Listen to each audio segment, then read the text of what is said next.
So I'm very excited to have the distinguished panelists with a lot of expertise from various angles that will enrich this discussion.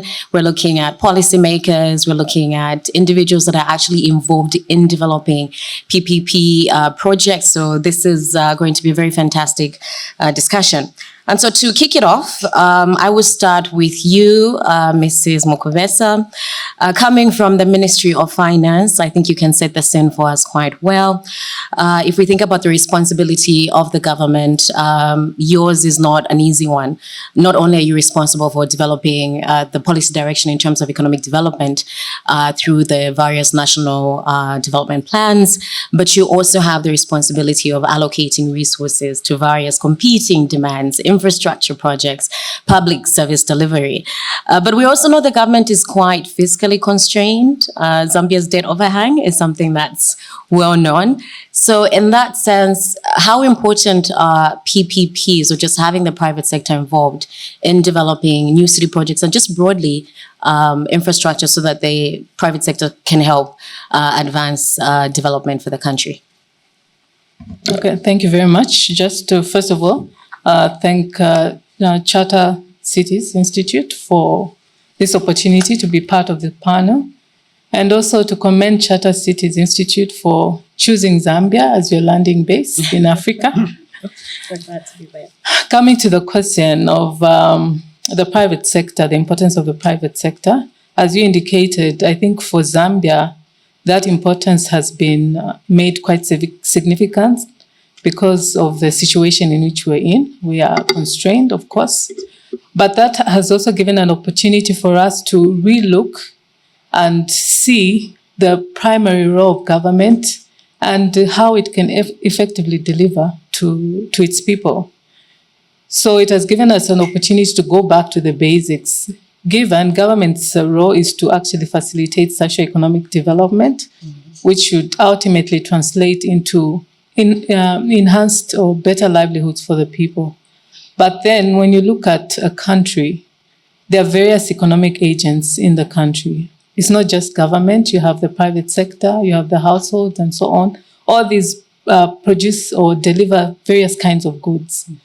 So with that in mind, we basically had to take a step back and reconsider what goods government needs to deliver, and check whether other entities such as the private sector can actually step in, and perhaps they could even do it better. So with that in mind, and looking at the demands that we have to do, we've had to actually realign where government definitely has to provide the goods and services, such as in the health education sector, and then partner with the private sector to have them actually step in other areas. And so we've taken on the PPPs as one of the modes of financing that we are actually pursuing, notwithstanding that, of course, it's quite a complex area. So we have actually deliberately taken partnerships between government and the private sector as a key fundamental ingredients to deliver development. So I'd like to mention that currently we actually have a legislation, the National Planning and Budgeting Act, which actually provides for government and the private sector to actually come together in the formulation of our national plans, as well as in the implementation and monitoring.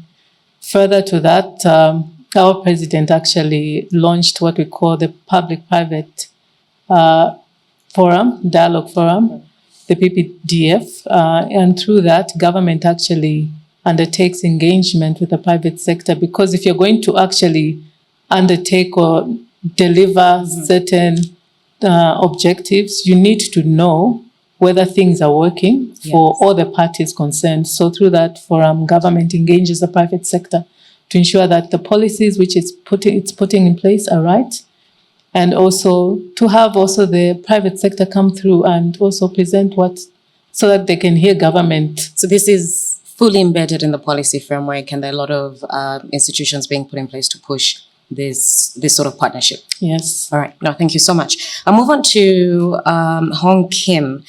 Just coming to you, many may not be very familiar with the work that you do, Sabana, Jurong. Could you just give us some background, touching on your role in new city projects? You often talk about your work being as development management. Can you elaborate what that is? And in the context of new cities that are being developed, especially as PPPs, how do you come in? How do you fit into this puzzle? Yeah, thank you. Thank you, CCF, for the invitation to be on the panel. Sabana Jurong is really happy to be here. Sabana Jurong, actually, it's a merger of two companies, Sabana International and Jurong International.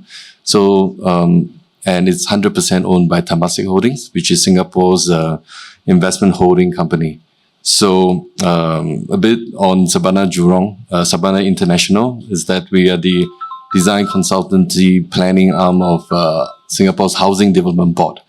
Yesterday you saw pictures of the old Singapore and then the housing. So we are in charge of the planning, the consultancy. So it's been privatized. And then Jurong International is the consultancy arm of Jurong Town Corporation, which develops all the industry in Singapore. Right from the Jurong Island to the latest Punggol Digital District and Jurong Innovation District. So that was in 2015, and we have went through a round of merger and acquisition. So we are in 49 countries now, 16,000 strong.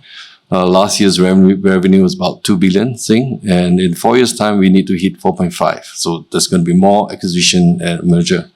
So we bring the best expertise to the market, and currently we're in Africa, and it's mainly represented by SMAC, but of course, we're going to be more present here.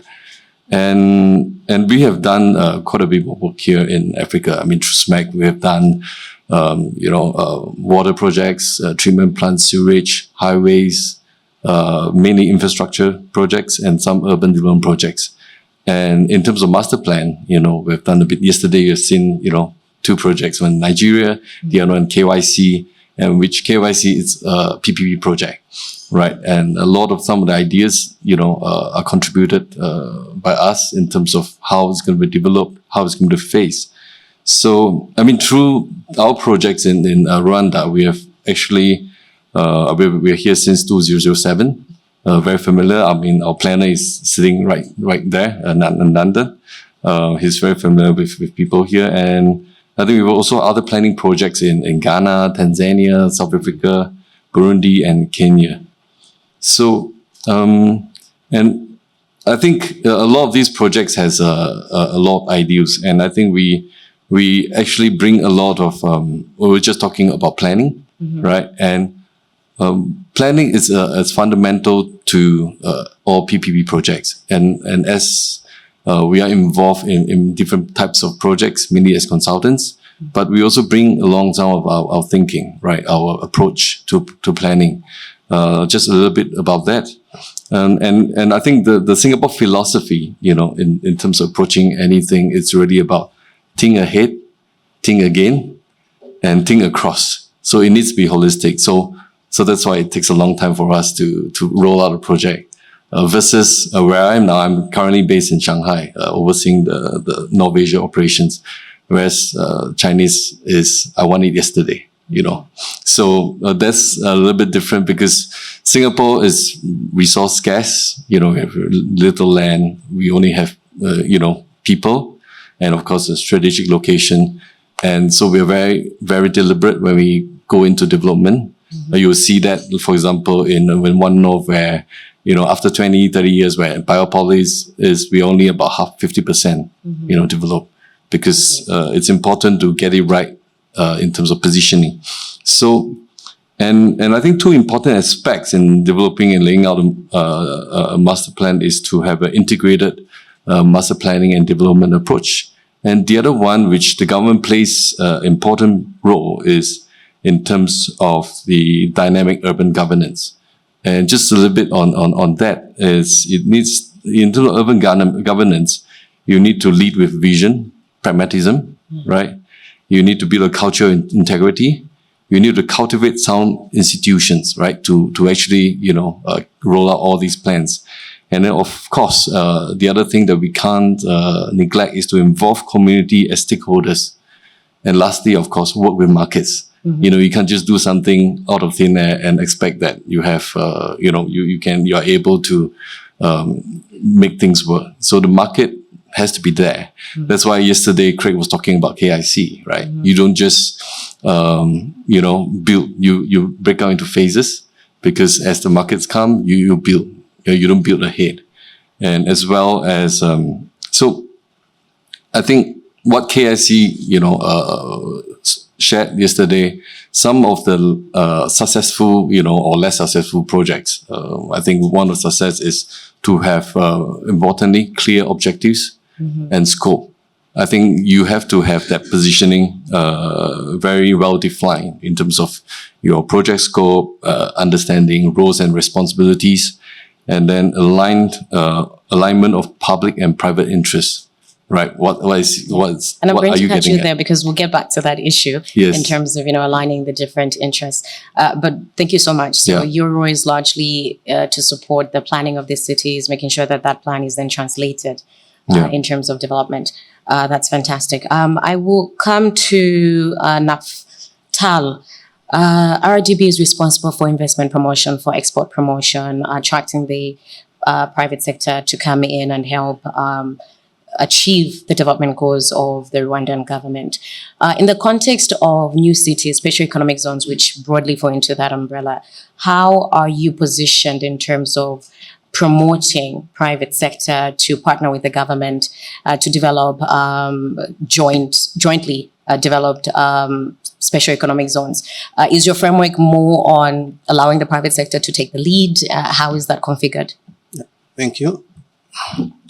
Thank you so much. I'll first appreciate the organizers for having chosen Rwanda. Thank you so much, and I'm honored to be on this panel today. RDB, first of all, I'll shed light on what RDB is. RDB is an institution which was created to ease service delivery to private sectors by merging over 8 companies which had something to do with offering services to investors. So in order to create a one-stop shop, all these companies were merged to sort of offer services to investors in one roof. Again, those who were not merged, delegated officers were brought on board in RDB from various sectors like the tax body, the environmental bodies, so many land offices. They are all housed in RDB to offer services in one locality as one-stop shop. So to come to Your role. my role, I come from a department charged with special economic zone and export, which I think is related to what you wanted to allude to. Special economic zone development. This is one of the program which was initiated by the government to fast-track economic development and transform the economy. Initially, maybe to give you a bit of a background, before the establishment of special economic zone industrial park policy, laws, regulation, manufacturers, it was hard for RDB to attract investors when there is no serviced land, no streamlined laws and regulations, to sort of, especially for manufacturers. It was hard for us to, to sort of accompany them up to the production. They could come, try look for various districts, try allocate land. Maybe there was no access road, electricity dedicated for manufacture, all these utilities. So the government came up with a special economic zone, and laws, regulations were established. And the first of its kind, Kigali Special Economic Zone, was started. Of course, this is So in the context of, sorry, I'm just mindful of our time. In the context of public-private partnerships, how are you promoting the zones? What is the development approach? Should the private sector take the lead? Is the government involved? Or should the two parties work together? Yeah, our policy is clear. It is a PPP. Initially, the government initiates the process, expropriating, availing land, and then a comprehensive master plan and studies, and then invites private players either to partner, PPP. Maybe a case in point is the first one which we had, where the government initiated, expropriated, then created an SPV, a locally initiated program. And then private players, mostly locals, bought in shares. And the government remained as a shareholder, as a and represented on the board. Then that private company spearheaded the development and day-to-day management. Reason being, world over, governments are not good at implementation. Mostly policy, laws, and oversight, then promotion. That's where, as a government, we remain. Then we take, we allow the private players to take a lead. The other one is Bugesera Special Economic Zone, where it is purely a PPP, where after expropriation, again, the government brought in, enticed through RDB, brought on board a renowned developer operator, and now we are partnering 40-60. What is expected from the investor, first of all, is pulling resources together to offshore, to sort of, share such risks, but also bring in the expertise in terms of management and operationalization. So the government remains on attracting overall global promotion, but the investor himself also has his dedicated knowledge of promoting his own zone, but the government through RDB promotes the whole destination, Rwanda, and the zone in particular. All right. No, that's very interesting. So you do have one zone in particular, which is a PPP. I think you said the structure is 40-60, right? In terms of, all right, equity. All right. Now that's quite interesting. I'm going to move to you, Martin. You have carried out some extensive research when it comes to private cities. I think you studied 14 cities. Your book, and this is elucidated in your book, which is called Private Cities, Outstanding Examples from Developing Countries and Their Implications for Urban Policy. Now, there are usually concerns when it comes to private cities because, well, some refer to them as being, gated communities. They're not very inclusive. Can you share some of the findings of your research? How are these cities performed? What are their characteristics? How is the government involved? And how do we ensure that through these private cities, the government aspirations to transform the lives of, millions are reflected in the new cities? Thank you, Mangan. Delighted to be here in beautiful Kigali for this discussion.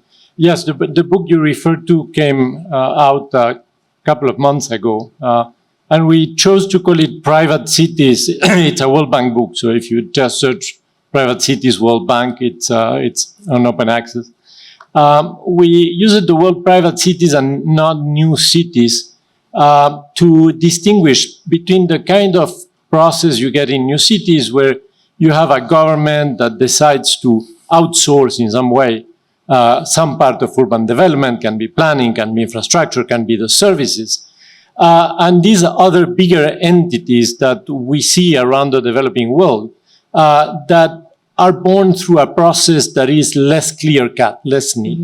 And just to be clear, when we say private cities, we're not referring to townships or to industrial parks or to gated communities. We are referring to cities. The 14 that you mentioned either have or will have a median population of 900,000 people. So we are looking at how these, in a developing world that needs to urbanize, how come these big entities came out? And I started this research when I was the chief economist of the World Bank for South Asia, not for Latin America and the Caribbean, where there are fewer of them. But in South Asia, they are very visible. You are in Delhi, and Gurgaon next to Delhi is the aspirational place for the Indian middle class. Now, when you go to that scale, when you're dealing with townships or some infrastructure or some planning, the process that Naftal just described is one that we know well, we understand well, and we can follow. There is a government with capacity, with vision, as is the case in Rwanda,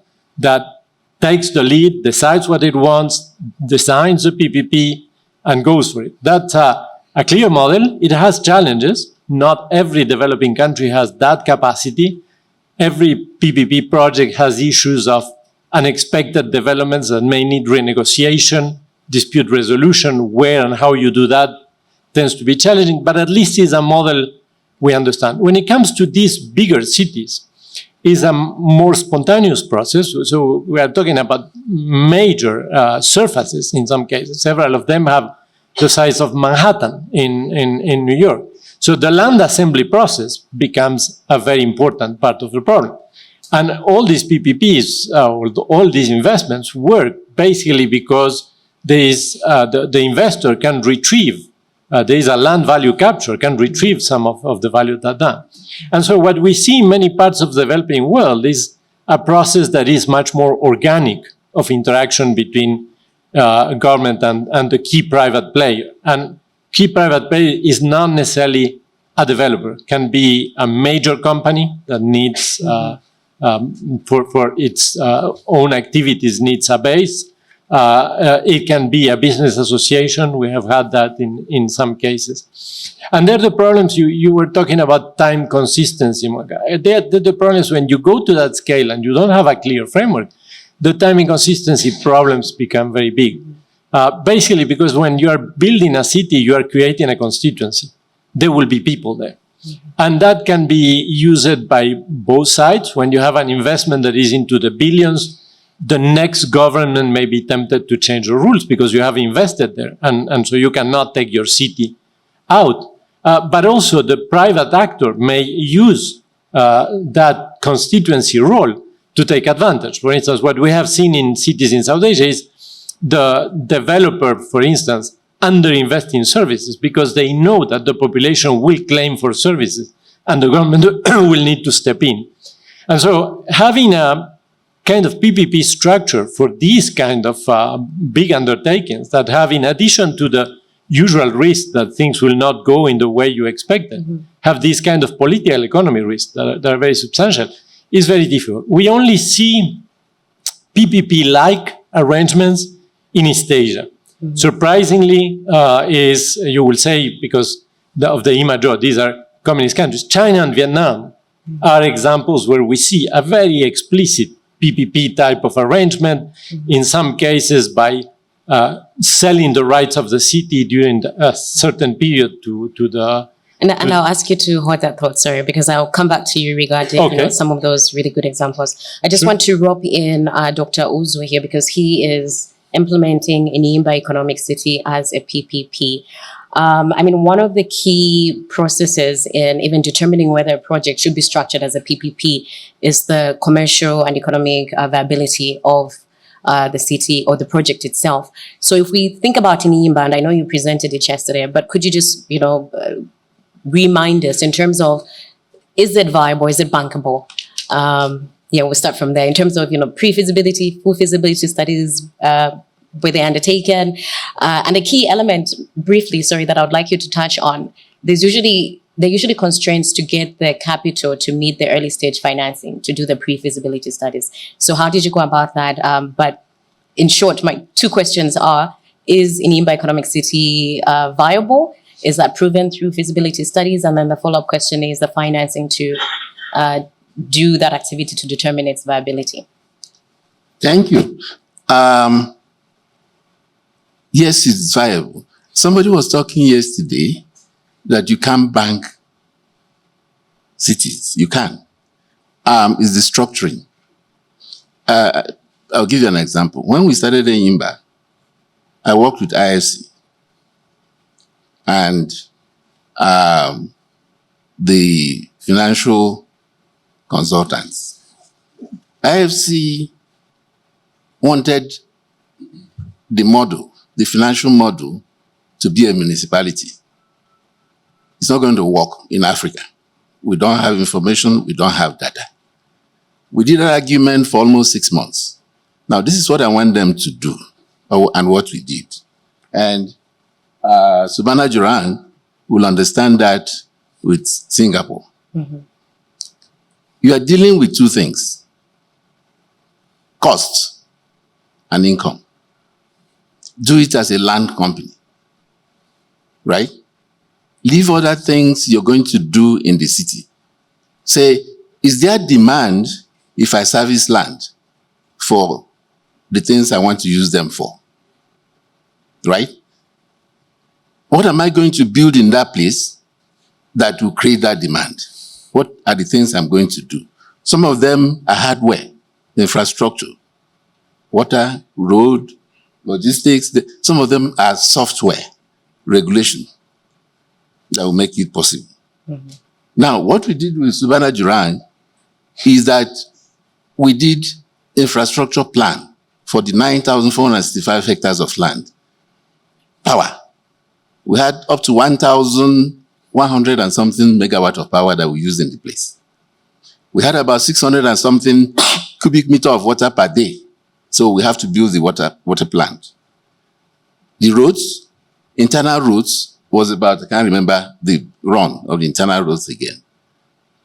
Other things you're going to do, you have to cost them, right? That cost might be high-level costs at that time because you have not designed them, right? And when you cost them, if I'm taking water to a residential part of the city, let's say, my cost is going to be this. So you have to weight those costs for the things you're going to use them. If I'm taking it to industrial area, my pipe work would be less because I'm taking it to maybe 1 hectare of land as against 1,000 square meter of residential land I'm doing, right? So you weight them. Now, when we finish that, don't forget, you're going to get the land first, right? There's a cost of acquisition. There's cost of preparation for the land. You're going to do the studies. You're going to do the planning. You're going to get approvals for all the things you're going to do, right? That's a heading. That infrastructure cost is a heading. While you're doing that, you have people you're paying money. You have an OPEX that is going on, the operational cost that is going on. When you finish that, now the thing came to $38 per square meter of land. If you want to service that land, right? We said, okay, we can sell this land for $50, right? IFC did that competitive study and realized that there's nowhere in Nigeria, Lagos, Port Harcourt, and all that, you will get less than $215 per square meter of industrial land. So we are good. And we got another company, Augusto, to reconfirm IFC's study. So we have market, right? Now, if you do it that way, it's easier to convince the bank, the financiers. It's simply cost accounting, cost and income. So you have to convince them now that you have market to sell it, right? Then you start looking for the market. Somebody was talking about anchors. You have to convince the bank, I have people that will take this land. I haven't started, but I have people. Shandong was ready to do 300 hectares of textile park. What's their name again? Wanted to do 200 of gas to methanol. So I have 500 hectares of land. It's gone already at $50. It has covered the $201.7 million I want the bank to give me, right? I have started marketing 1 year ago. I have about 150 hectares of land committed already. As a matter of fact, when you start, you may have enough money. You may not drop much on the loans you have taken. And you have covered. We have a Chinese province that wants to do 1,000 hectares of industrial park for transfer Chinese manufacturing, labor-intensive manufacturing. China has become a high-income country. So labor is not as cheap as it used to be. They're moving those things to Africa. If you look at what they did in Ethiopia, that's the idea of what. If that deal goes through, we're discussing, if they take up to 1,000, one of the industrial townships, because we have 4 of them, that's a lot of money. Okay. No, I'll sorry not to cut you short. I'll definitely So come back to you can finance You can. Yes, you can. All right. I'll come back to you regarding the revenue model in particular. What are the anticipated streams, cash flows? Yeah. But I just want to bring back Mrs. Mwaka into this conversation. We know PPPs are very strategic. They can help build capacity for the government in terms of financing expertise, efficiency of the private sector. My boss likes to talk about the catch-22 of PPPs, in that you need private sector for capacity, but to be able to structure them well, to negotiate, to do the preparation, contract management, you need capacity on the side of the government. So how do you get around this dilemma where you need the private sector to help you, but internally and normally through your PPP units, there should be some degree of capacity to be able to effectively negotiate PPPs? Okay. Given PPPs, especially in the case of Zambia, I must say they are a new area that we are looking at. While we've had an act which was enacted in 2009, not much has been undertaken through PPPs, and capacities are clearly an area that we have to enhance, because you're talking about a government which has been used to facilitating goods and services for basically service delivery at basically free at a cost which is not there. And so now we are getting to a point where we have to have the mindset of identifying the provision of these services at a cost. And that cost should be a cost which we should be convinced that the private sector can actually make a profit, and the beneficiaries, which are the Zambian people, can be able to pay for. So what we've done is that, of course, we've had technical assistance here and there, but we've also taken the PPP bill for review. It's currently in Parliament. And in that bill, we are proposing a number of changes which we hope will be agreed to or passed.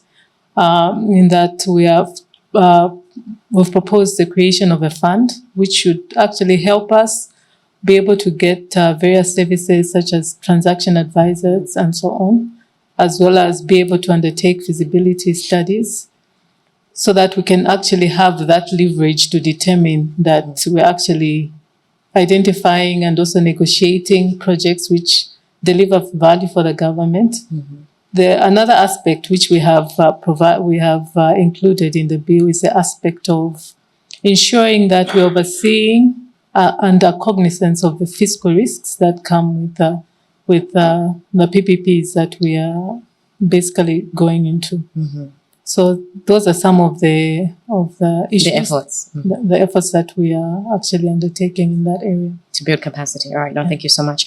I mean, just to circle back to you, Lim, because you were about to get into some Chinese examples, and you often talk about Suzhou Industrial Park. Can you just give us, just briefly, you tout it as being successful. What are the key elements or determinants of its success in terms of being a PPP project? Yeah.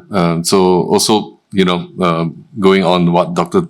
Ozo has talked about in terms of industry, I think when yesterday we mentioned about Lee Kuan Yew and Teng's relationship, I think it goes deeper. And I think as a good bill, and of course, looking at the Singapore model, Suzhou Industrial Park, which is what it's called, is really about an integrated planning approach where and job creation is important. That's because with the the planning of the industry, and then you could have the residential, and so you see how Suzhou evolved from industrial park to a CBD, right? And it has risen many times in terms of its per capita GDP.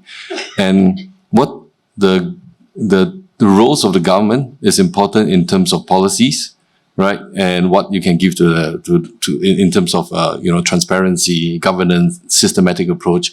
And of course, in those days, right, the Singapore government came out and helped Suzhou to attract the Fortune 500. Of course, they see opportunities because China is a big market, right? But then it will be the lower electronic goods like Samsung, Panasonic going in. Of course, now it's evolved to biomedical, so that it's a process. And next year is the 30th anniversary of Suzhou Industrial Park, so you can see how it takes time, to evolve. But the right policy, you just go to a website and see the kind of policies they have. So policy is important for government. And just another example, right, in terms of my interaction with different government in China. So you could go to a website. In Wenzhou, for example, there are traditional goods of just, let's say, leather goods and stuff. You have, 500,000 Wenzhou people in Milan alone, right, in Italy. But they're moving up the value chain. So, for example, they're attracting BYD, right, one of the largest, electric vehicles there. And they're not looking at the tax, but, no tax, but, you give the land, you build your plants. But they are creating employment for 8,000 people, right? Plus all the higher management, the higher capability, and of course the whole value chain, battery parks and all. So Suzhou Industrial Park, the queen bee is important, right? Mm-hmm. So alluding to creating an ecosystem, benefiting, creating job employment, consumption, and moving up. So the question, of course, what we can apply to Africa is really looking at what the country needs, like, in Dr. Wu's, park, in the industries are coming. Or how can we, have a system for them to be at ease, to share the risk and to stay there. Okay. And then I just want to quickly now come back to you, Naftao. I mean, you talked about a PPP, special economic zone, where you have an arrangement of 40-60, the government and the private sector. What is the performance? Is it still very young? Is it too soon to be able to tell? But would you say that's working more effectively as opposed to maybe one that's just purely private sector led? What challenges, have maybe the private sector communicated in terms of what could be done to enhance the framework and just realize the benefits that can come from such arrangements in a minute and a half? Yeah, thank you. I may say, yes, it is still at its infancy stage. Shareholding agreement has been signed. A developer license has been issued. It is in the initial stages of infrastructure development, but we are optimistic given the negotiation documents, the clear targets by each party, either in terms of equity contribution or the roles and clear targets and monitoring framework in place. We are optimistic that it will deliver its expected objective. Just a quick follow-up, because Mrs. Mukubesa was talking about being able to capacitate the PPP unit, provide for funds to get, because if you don't have the capacity in-house, and normally that's lacking, you need the seasoned experts, the big four firms normally, the transaction financial advisors to come in. So in structuring that deal, how did the government go about? Do you have insights in terms of the support? Just quickly, in 30 seconds. Thank you. Maybe as I told you, LDB is a one-stop shop, and we have a dedicated department for deal breaking on behalf of the government, composed of experts, local expert and international expert who negotiates on behalf of government.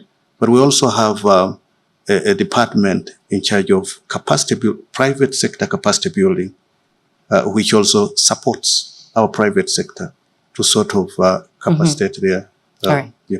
Thank you. And I'm so sorry I'm pressing you because we're running out of time and I want to get as much information as I can from you. So, Martin, you were also about to get into some Chinese examples. I mean, maybe I just want to take you in a different direction because you worked for the World Bank and you still do some work with the World Bank. And the World Bank has MIGA, the Multilateral Investment Guarantee Agency. It has a critical role to play in terms of PPPs. We know there are risks emanating, legal, political risks associated with PPPs. What is MIGA's role? How can it be made more effective? Because there are a number of PPP projects that haven't worked out, especially in Africa. So if you could just allude to that a little bit in about a minute and a half. Sorry. Sure. So if you already have a project that is well structured, you can have a role for an agency like MIGA. Or if you have an investor that has a clear vision, you can have a role for the International Finance Corporation of the World Bank, which is the private sector arm of it. But I will try, if you allow me, in 1 minute to put it in the broader context. I think that many of these projects, the ideal is what we are seeing in the case of Rwanda. You have an agency that structures a project, calls for private participants, Most of these developments are more like unsolicited projects. It's not like you have designed it first and then you call for interest. You have people who have an initiative. And the question is, how do you make sure that that works? And I think there are several points there. One is the point that Dr. Uzo mentioned, is if you don't have something like the Rwanda Bureau of Development, probably the municipal government is not the right counterpart. You need some entity that is either industrial park zone or something at the state level, even at the national government level. But you need also reputable partners, because, of course, the risk of the default is very important, and that's where companies like Dr. Lim's come in.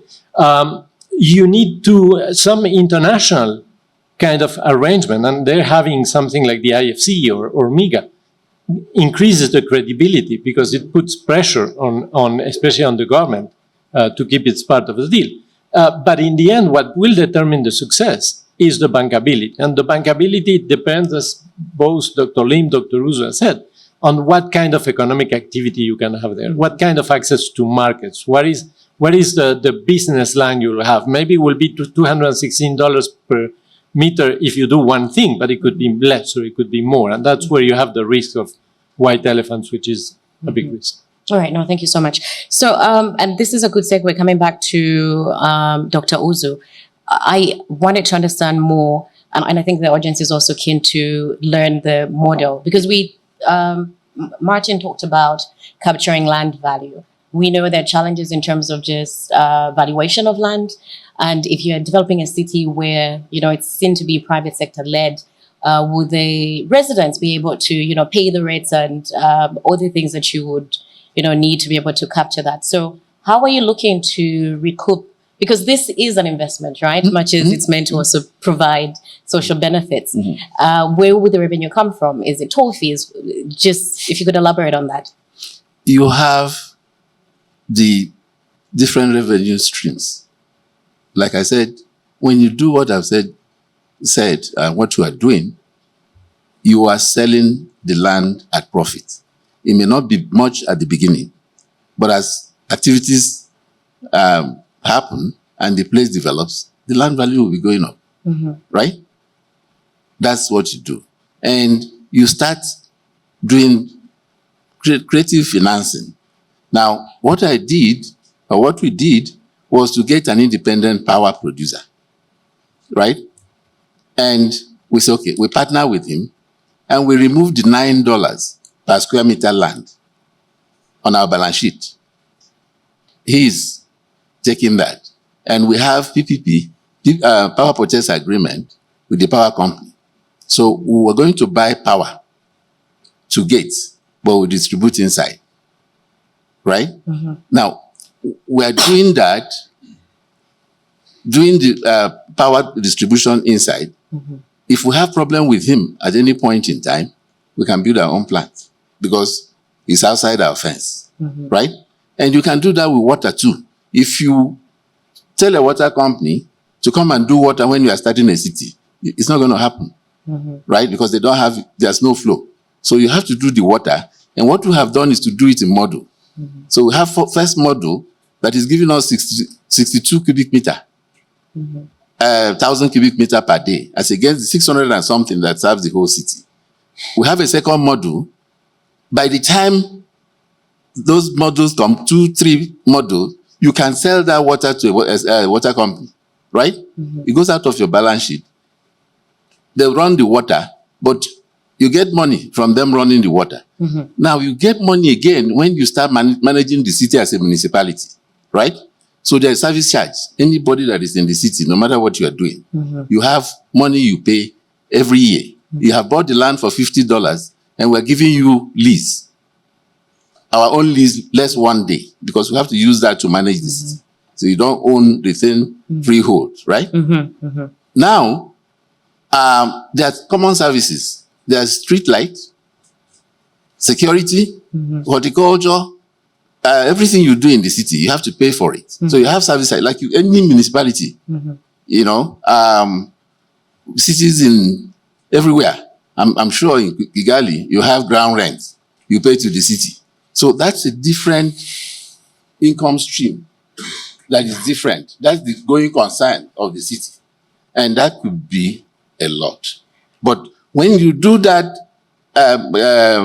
financial model, when you want to start the city, the financial institutions are pushing you, which is what IFC did, to say put that because it will be more viable if you consider those income that will come when you are managing the city. But don't do that because you can't deal with the figure. Mm-hmm. The figures will be too complex because you don't have data.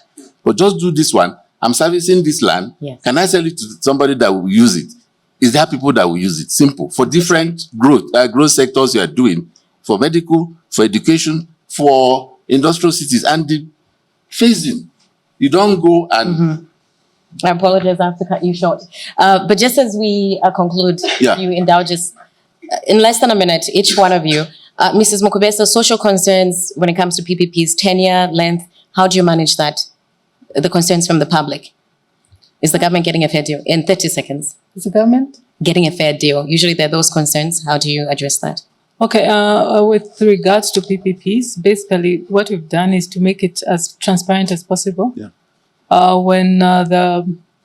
Of course, during negotiations, there's confidentiality, and when it comes to approval of the concession with whatever private party, we have to actually put that in public so that people can actually look at it. And of course, what we've done with the proposed PPP, we've put in a few other clauses, such as providing a provision for appeal as the process is going on, so that people are clear, they see the accountability and transparency. And just to indicate that, lastly, before is that We're likely to be cut off. Yes. is that Zambia is open for business. I think its positioning is actually ideal, surrounded by 8 countries, and the government is actually making everything possible to make the environment conducive for the private sector. And just to also indicate, lastly, we have some incentives around PPPs. When you come in, customs duty free for plant machinery. You have incentives on VAT. You have incentives on CIT, which is at reduced rate. All right. So please invest in Zambia. I'm so sorry, Lim. Just 3 words. Ingredients for a successful PPP project. Well, I think just transparency, right? Giving back to the public, right? The benefiting to the public, and of course, market driven. All right, thank you. And then coming to you, Naftal, what can RDB do better? 30 seconds. RDB do better in terms of pushing forward this PPP model. 30 seconds. 30 seconds. One, first of all, starting with negotiation, as I said, but also post-negotiation monitoring and implementation. Thank you. Yeah. I'll catch you there. So sorry. And then coming to you, Martin, I apologize. Just quickly in terms of, I think I'll ask you a similar question to Liam. What would you say are the 3 critical factors in terms of success? I think transparency, of course, is very important. But I think going back to your first question, what will make it work is that in the end there is job creation and there is opportunity. If that's the vision that all the parties have, of course, the investor will want to make a profit. But the political economy of it will rest on the success to create jobs. Thank you. And then Dr. Uzu, ending with you, the risk, political risk, policy reversal, you're partnering with Abia State, you're partnering with the federal state. How do you address that? 30 seconds, please. How do you meet You dot your I's, cross your T's, so that nobody can change the agreements you have at sub-national level and at national level. And you have to be there. Anybody, if the government changes, you have to sell it to the next government. All right. No, thank you so much. You've all been wonderful. We apologize for running over time, but you will agree with me that there was a lot that we needed to get from our panelists. So if we could just give them a round of applause. Thank you.